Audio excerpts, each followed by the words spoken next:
Today on the Unicorns podcast, we're diving into one of the most pressing workplace issues of our time, the gender pay gap. While companies have been required to report on pay disparity for years, few have had the tools to take meaningful action. EvenBetter is a groundbreaking Australian startup that's changing the game for Australian workplaces. Founded by tech and media veterans Sorrel, Kesby and Ayal, Steiner, EvenBetter is the world's first AI-powered platform designed to help businesses not just report their gender pay gap, but actually fix it.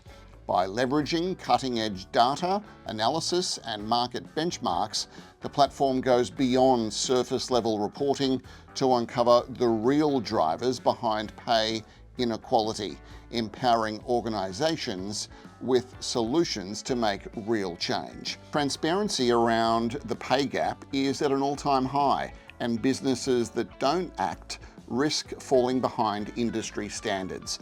EvenBetter has already secured major clients like Knight Frank and Fujifilm Australia, proving that companies are ready to take meaningful steps towards pay equality. In this episode, we'll unpack how this new platform works, why tackling the gender pay gap is now a business imperative, and how AI is shaping the future of workplace equality. Let's get into it. Sorrel, Kesby and Ayal, Steiner, the co-founders of EvenBetter, welcome to the program. Thanks for having us. Thank you. Can you explain what EvenBetter.AI does and how it works? So EvenBetter.AI, in a nutshell, it's a platform designed to help companies move from just measurement and reporting on the gender pay gap to actual analysis and action of the gender pay gap. Way too many companies in Australia have a gender pay gap that is north of 20%, and a lot of them are scrambling to understand where is it coming from, why this is happening, and adhere to the regulatory process. What we basically saw is an opportunity to create a technology platform that simplifies and streamlines the process end to end and provides much better analysis, much stronger insight, looks at talent availability in the market, and offers the best actions to reduce the gender pay gap. And what was the light bulb moment for both of you where you thought there's actually a business in this, we should do this? I think ultimately the first and most important step that triggered this journey for us was around WGEA's reporting requirements. So moving from the sort of governmental regulations that they were imposing on themselves at a government level, and effectively making it such that every company with more than 100 employees in Australia now need to provide this data to WGEA, and WGEA then publish it publicly. So in early 2025, we'll see the second round of that published data, which of course is such an interesting tipping point to see finally have year-on-year comparison and demonstrate to organisations who maybe thought they did know how they were going to close that gap or didn't know when the rubber's hitting the road, has any of that worked? And so we've both worked in big, small, medium organisations. I think we both come from a place of understanding that companies that build even do better, but the ability to go through technology, which is both of our backgrounds, and support organisations with actionable insights to close that gap, should they be leaning into that process in their organisations, was just an obvious and easy choice for us to come together and start building. And so how did your collective backgrounds in both media and technology influence the way you approach setting up the business? So look, both of us come from digital advertising, so we're not HR professionals, but in the digital advertising space, the amount of technology used, the amount of data signal used to basically drive decisions about which ad goes where, which creative, how much to price it and how to target, is basically one of the most sophisticated industries that use that.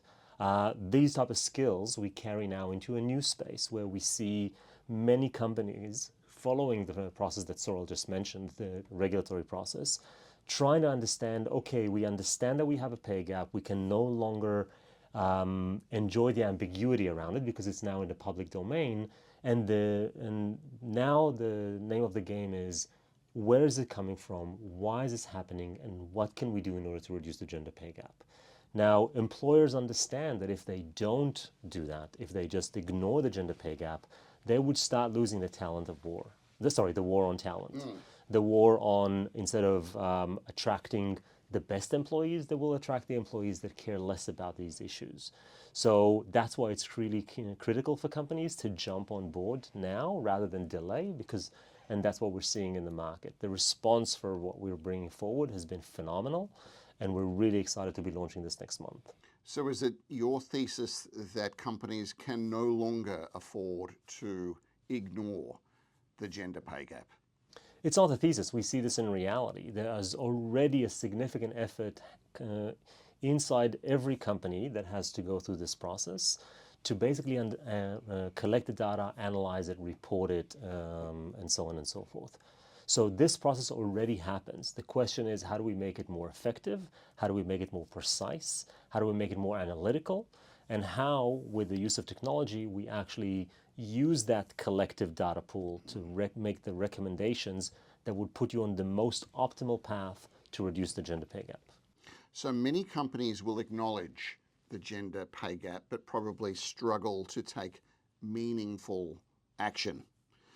So what has been the biggest barrier that you have faced or observed, and how does EvenBetter help companies try to overcome that? Well, I think that in and of itself is what we're seeing. Ultimately, the biggest barrier is the inability to understand and truly analyze. So companies are understanding now what their gap is. It is a number on a page. That's an important first step in raising awareness at averages and within particular different industries within Australia. But fundamentally, the barrier is then what to do with that. What to do to say, how can we close that gap? And what are the core drivers of that gap? So again, one number, let's call it 20%, is a starting point to understand what you're looking like in your organisation, but the inputs or the contributors or drivers to that number and the analysis around that is ultimately what they need to succeed, to move forward, to make the right steps and actions, and that is what EvenBetter is bringing to the table for these organisations. So same methodology, same data to get to whatever WGEA's published, about their organisation, but with many, many, many further layers of analysis around the market, so the industry that organisation might be in, what industry, what level of gap they have around things like pay equality. Ayal and I are doing the same job. Are we paid the same? Yes or no? That's a fairly obvious one, and one that we're seeing a lot of organisations have done a fair bit of work to it because it is one of the most obvious.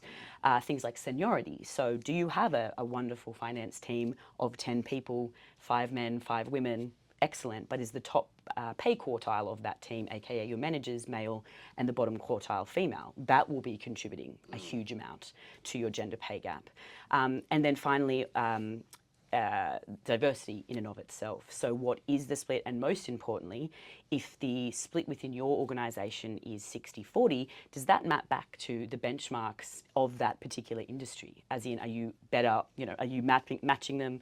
Should you be a different way in terms of the people in our country that are working in those industries? So it's complex, and the important part of what EvenBetter is doing is looking at those drivers in relation to each other and in relation, obviously, into publicly found data and the data that we're getting from organisations. And that, I think, is really, from what we've been speaking to a number of, a lot of people in market about, that has been a barrier. The ability to actually analyse across a variety of different drivers to understand the interconnection of those, and ultimately the ramifications of a move here and what that does downstream to their organisation and ultimately to their gender pay gap. I'd just say, if I may, the measurement is not a problem. Anyone can take the data, measure the gender pay gap. It's the average male pay versus the female male pay. It's just like measuring your weight. Cool, but what are you doing about it? Where is this coming from, and what is the correct path for you to basically do something about it? That is a very personal space where every company is different because they're built different, they're drawing on different talent pools. If you're a marketing organization, if you're a tech organization, if you're a construction organization, if you're a healthcare organization, there are different dynamics in those markets. So how do you take that measurement and move? Measurement is not the problem. The analysis and the actioning, that's where the problem, the challenge is for many organizations. And HR professionals are poor on, are low on resources and bandwidth and availability to technology and IT resources and data science resources.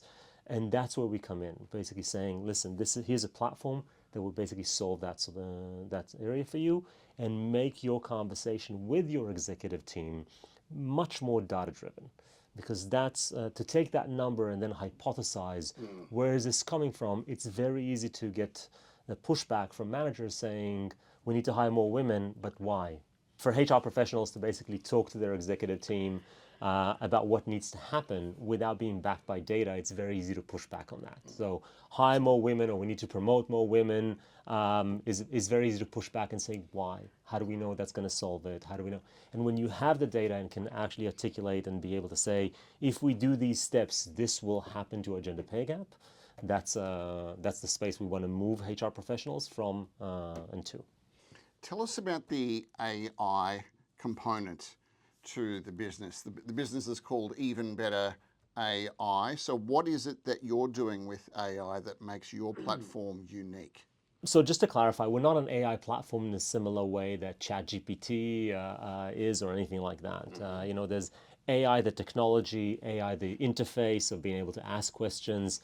What we are is a solution that is powered by AI. Now, the reason, the way that we implement our technology and basically use AI in the process is basically looking at data and continuously learning and improving. So a static system is, or a database, if you will, you load the data, it's there, you can look at it, you review it, and so on and so forth.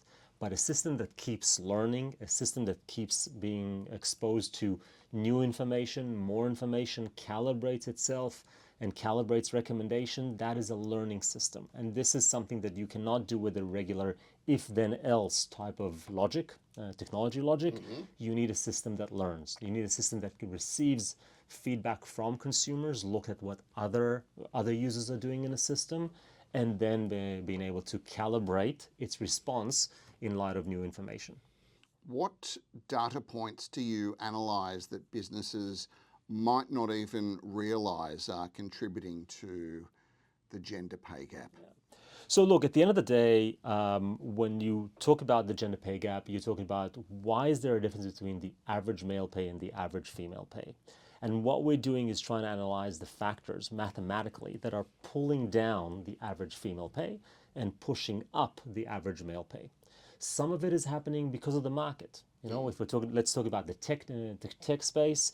Tech space is highly valuable. Market rates for tech professionals are above average. It is usually a space that is today skewed toward male professionals. So naturally, if you are a tech-based organization, you will have a gender pay gap. It pushes the average male salary up. But that is not necessarily your fault because that comes from the market. At the end of the day, as an employer, you want to make sure that you are in no way, shape, or form biased towards male or female in your hiring practices. So market is one. We're looking at seniority, as Sorrel said earlier. How many women do you have at the lower pay quartile of every department versus the upper quartile of every department?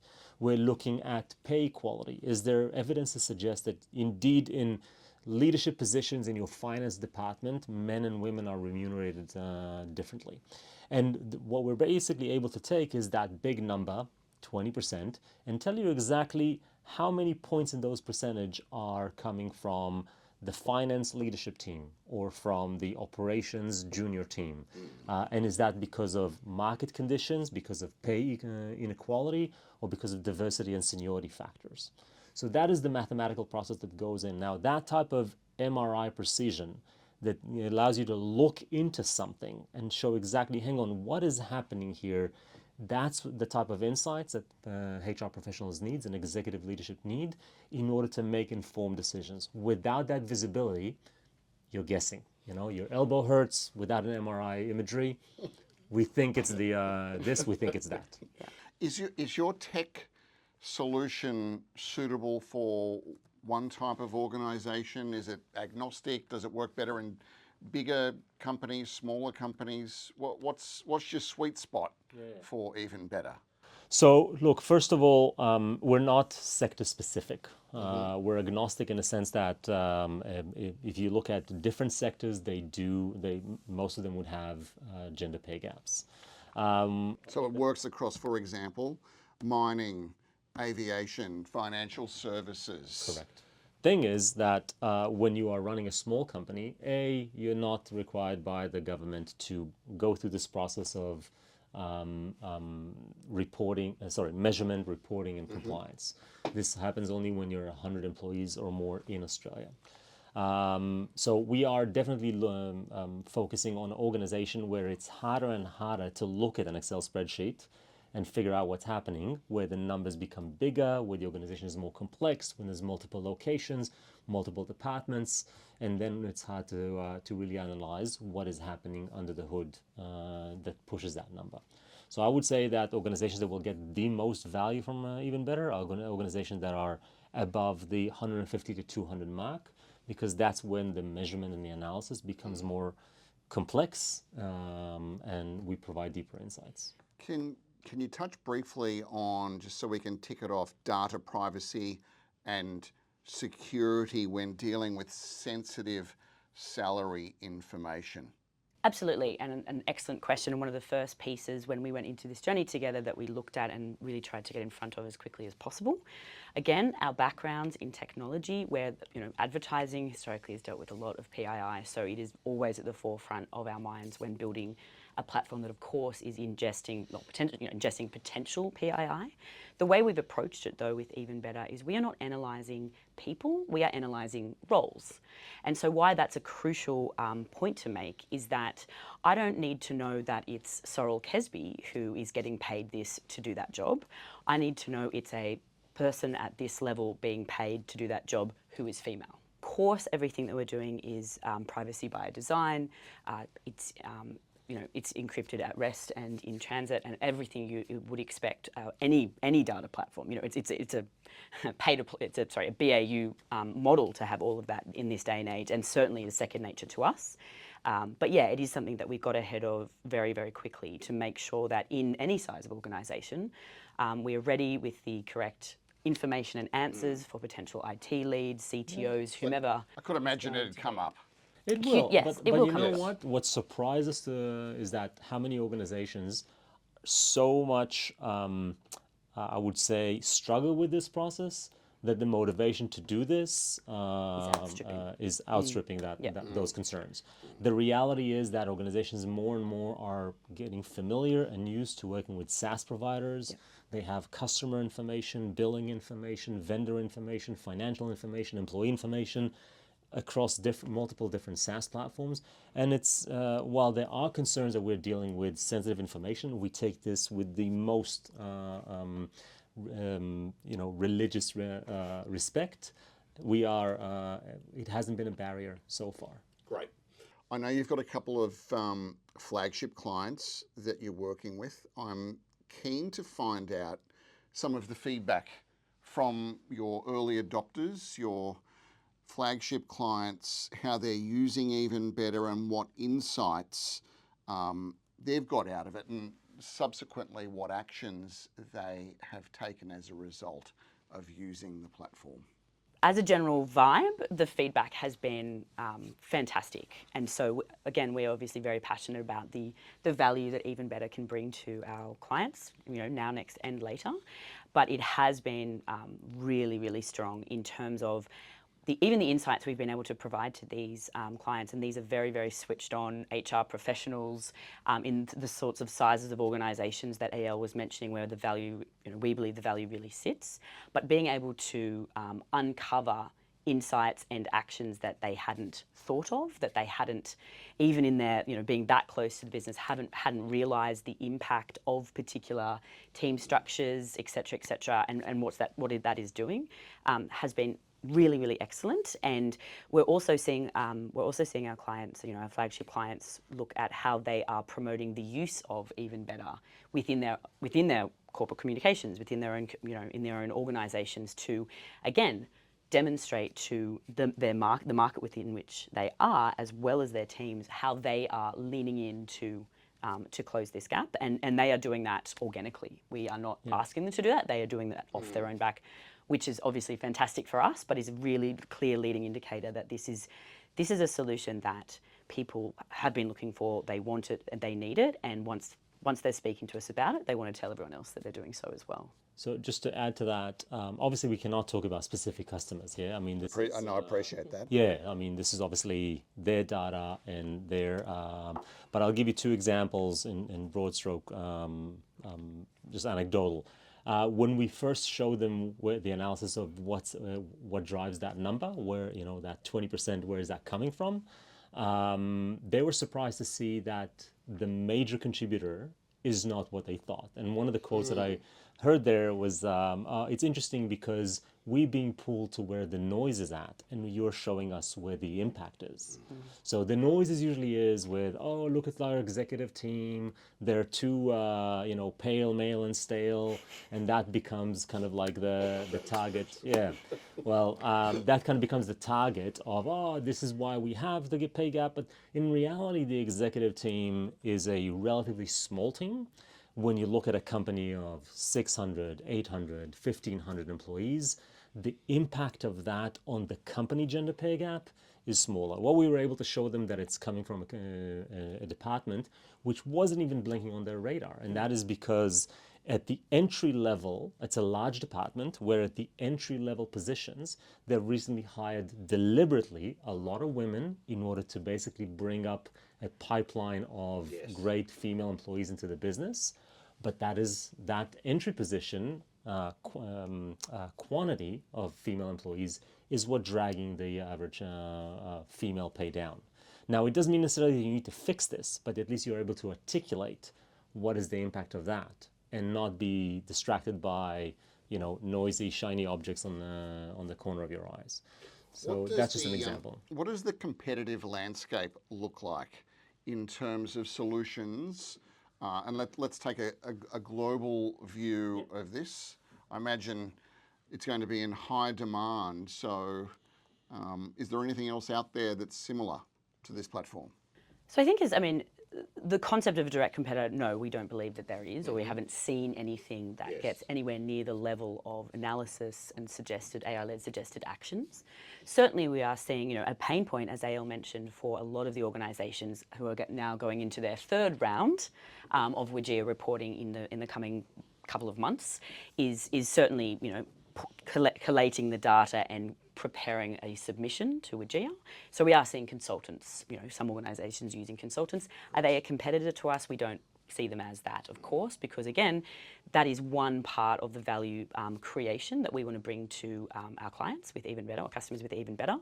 But again, that is a compliance, tech compliance tick requirement, which again we want to do, but we don't want to do that just because people are paying other people to do that already.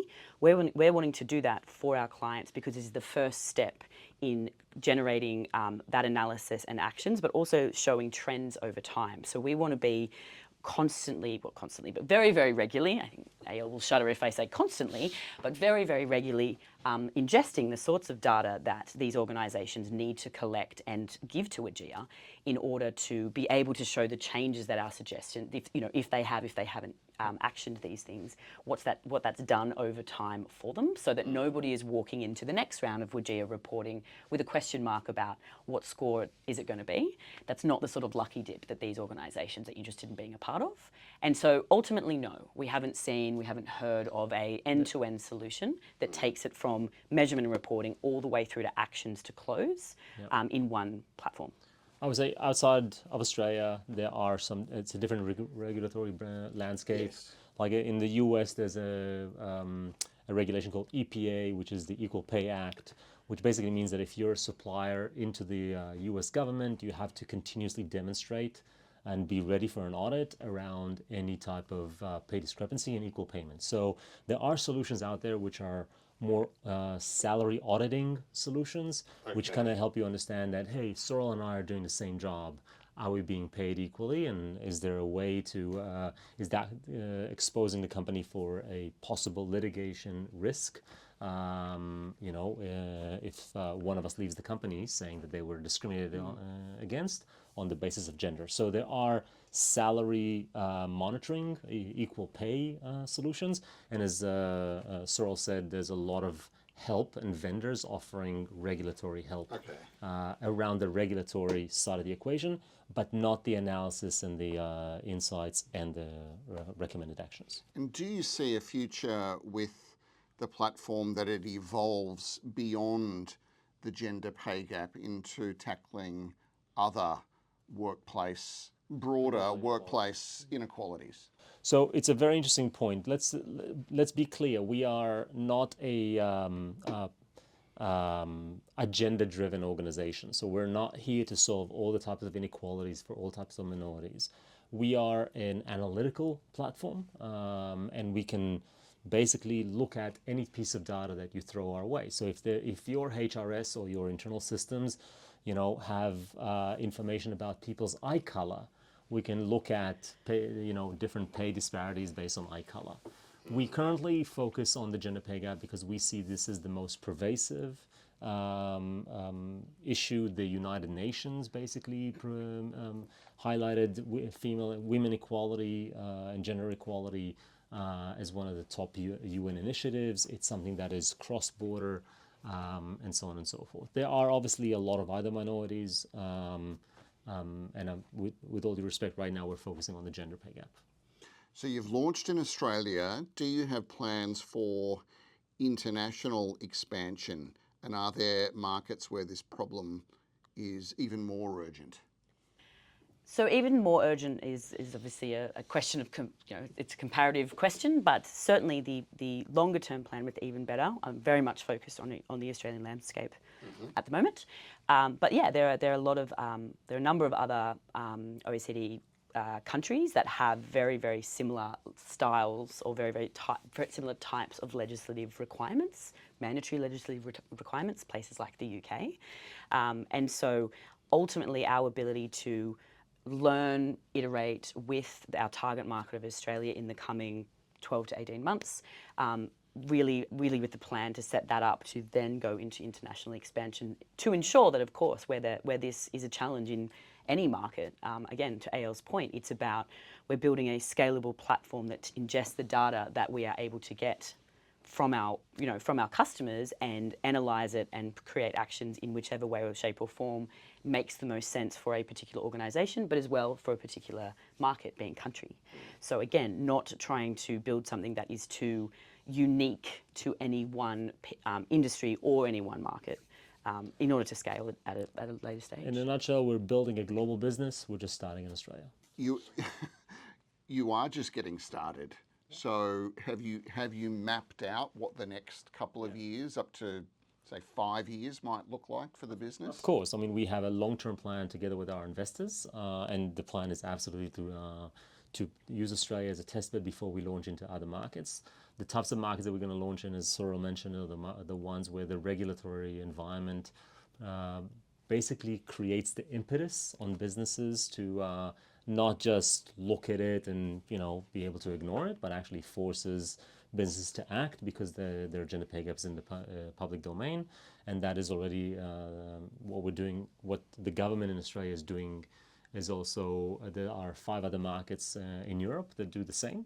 These will be natural extensions for us, and of course the US market, which is the biggest market of all. You mentioned investors. I know you've brought in some VC funding to get going. Can you briefly touch on the commercial model for those businesses that are listening? How do you charge your clients? Absolutely. I mean, keeping it as simple as possible and as streamlined. Again, we just spoke to the fact that this is a platform focused on HR professionals who are, run off their feet for the most part. But it is an annual subscription model based on the size of the organisation. Ultimately, that's all said and done. As we are looking to add additional components and features, that'll be reviewed. But right here, right now, it's simply saying the size of the business, the level of support we're able to provide, and ultimately the value at a return of investment that we can provide at a per head or per division basis. Again, that is a background in advertising speaking about always thinking of the ROI for the end customer. That is how we've approached this, but annual subscription based on the size of your organisation. We definitely don't want to get into RFPs or make it harder for companies to do it. I mean, a big part of what the value we want to bring in is let's do something that you do already and takes you time and bandwidth or even using external consultants. We can deliver a result that is faster, a better result, and at a cheaper price. And that is, in a nutshell, the tenets of our value proposition. Yeah, and fundamentally, it behooves everyone, but especially us, to create value quickly and continue delivering value for the stickiness of the platform. So that's what we're focused on. What have been some of the most surprising or unexpected challenges that you've faced since launching EvenBetter?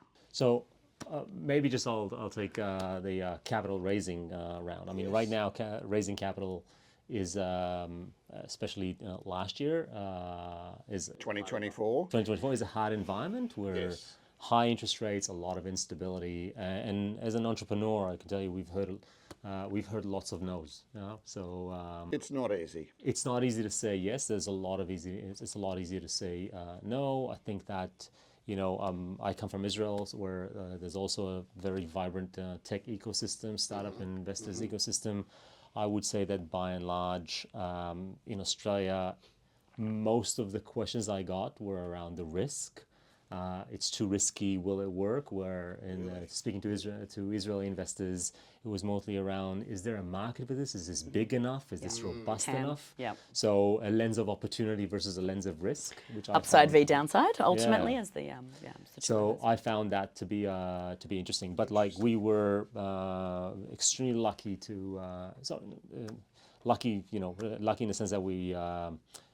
That the investors, Shearwater Capital, that they decided to invest in us, are one of the most considerate, intelligent group of people that I know, and I think that they're doing a very smart move, backing EvenBetter. I think that if you look at HR tech as a space in general, it's not the most appealing one. It's not cyber, it's not fintech, it's not generative AI. None of those things. So, but when you look at some of the Australian businesses that have done really well, it doesn't matter if it's safety culture or Culture Amp. They just provide great solution for a great problem. They do it really well, reasonably priced, and they're leading the world, leading the charge in that way. And I think that we will do the same in the gender pay gap space. And as co-founders, you both set up the business. How do you divide your roles and responsibilities? I do what she tells me. Smart man. The great thing about Ayal and I is that we have known each other actually a very long time. I mean, advertising in Australia isn't massive at the best times, and certainly ad tech that we've both come from. But where that's really important is we're very, very clearly have our strengths and not strengths. I don't like the W word. Opportunities. Strengths and opportunities, challenges and opportunities. And so when we were first talking about this, and we use the phrase swim lanes, which we haven't invented, but is a good one. There's a very natural lens that we both have on the areas of the business that we are co-CEOs. That's obviously incredibly important to us in terms of how we operate and decision making, but also to represent the organisation as equal. Given fundamentally, EvenBetter is all about promoting the value of that in organisations. So really, it was a case of looking at a couple more decades than myself, but where we have come through businesses, operations, go-to-market, finance, legal is where I live and love. And marketing, product, engineering is absolutely where Ayal excels and loves sitting. So there was very, very few areas that we were fighting over or trying to make the other one take. So and that really helped the process as well as we were coming together to have these conversations. It felt very clear and natural about how the tasks or the swim lanes would be divvied up. And thus far, We're good. It's working. It's working. swimming He's well left me. together. He's left me It's the a- finance. Crazily enough, you go. who saw that coming? It's a yin and yang relationship, Correct. no doubt. Yes. But the alloy of capabilities that we bring into this is what makes this particular, entrepreneurial couple much stronger. I feel the experience that I'm close to 50. I'm not gonna. I'm not close to 50. She's not close to 50. Yep, can confirm. I'm just saying, but we're definitely not we're not chickens. young Yep. entrepreneurs. We come into this with a ton of experience, and I think that's what obviously investors resonate with investors. And it's the type of space, it's not a gaming app or anything like that. It's a type of space that requires maturity and a business-to-business strategic conversation with customers. So that's where I feel like we're very perfectly geared towards what's ahead of us. Well, we wish you well. Remember the name, folks. EvenBetter, there's an AI at the end of that. EvenBetter.AI, a company to watch. Sorrel and Ayal, thank you for coming onto the show. Thanks and for all having the us. best in the years ahead. Thanks Thank so you. much. Great to be here.